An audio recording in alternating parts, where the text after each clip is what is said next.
Éric Zemmour devait être en manque de polémique.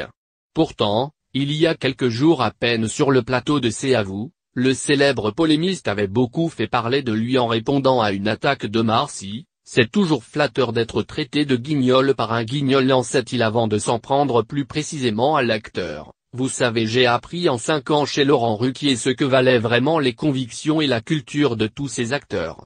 Donc ça ne me fait ni chaud ni froid. Mais ça ne devait pas lui suffire. Résultat, mardi matin lors de son passage dans l'émission Village Média de Philippe Vandel sur Europe 1, Éric Zemmour a parlé d'Harvey Weinstein. Et évidemment, il a dérapé.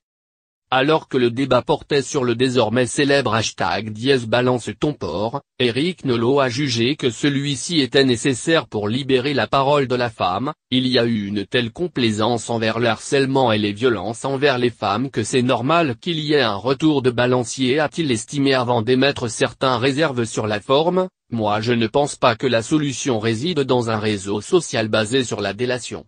Cela passe par la justice, mais c'est un temps indispensable de libération de la parole. Éric Zemmour a, comme souvent, été beaucoup moins mesuré. Et s'est lancé dans une comparaison qui risque de faire beaucoup de bruit. Dès que je vois une meute, je me méfie. Ce sont des méthodes étonnantes de délation. Pendant la guerre, on aurait dit de libérer la parole aussi?